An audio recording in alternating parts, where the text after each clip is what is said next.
perkembangan ekonomi digital pada saat sekarang ini, fintech syariah hadir membawa harapan.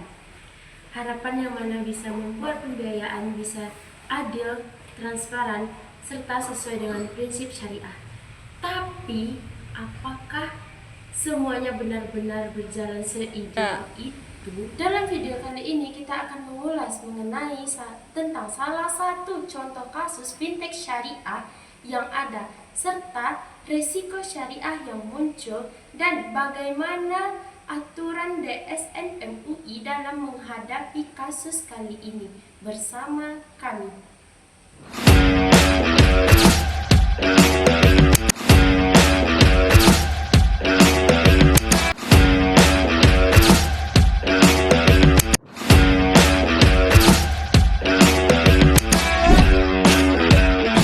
Perkembangan fintech syariah begitu cepat meluas di masyarakat sehingga juga cepat memberikan harapan kepada masyarakat. Tetapi ada salah satu kasus dari fintech syariah X yang bisa kita jadikan pelajaran untuk kita semua.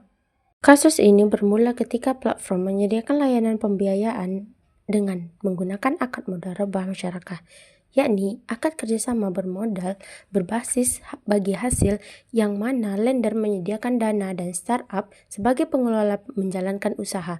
Semua awalnya tampak berjalan dengan normal dan lancar, sampai salah satu penerima pembiayaan startup mengalami gagal usaha.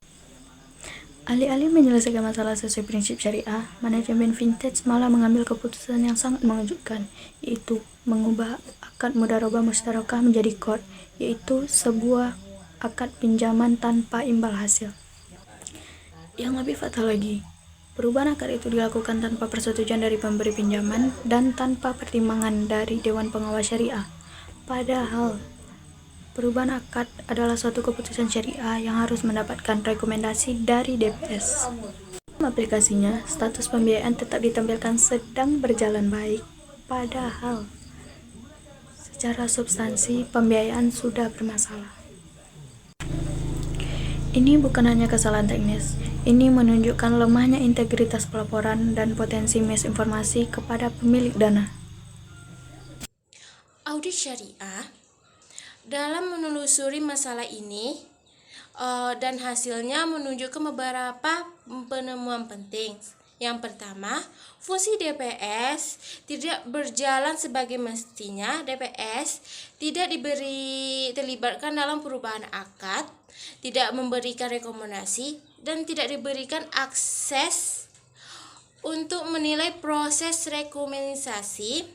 Hal ini menunjukkan bahwa tata kelola syariah dalam fintech syariah belum masih bersifat simbolis, bukan sebagai pengawas aktif. Yang kedua, SOP rekonstruksi tidak jelas dan tidak ada aturan baku yang mengatur kapan akad tidak boleh dirubah, bagaimana persetujuan pemberian pinjaman harus diberikan, dan bagaimana DPS harus dilibatkan. Akibatnya, keputusan strategi justru bergantung pada kebijakan sepihak manajemen. Ketiga, sistem pelaporan digital bermasalah. Tampilan dashboard lender tidak mencerminkan kondisi pembiayaan yang sesungguhnya. Proyek yang sudah gagal bayar tetap ditampilkan dengan baik, sehingga pemberi pinjaman tidak memiliki informasi yang akurat untuk menilai risiko.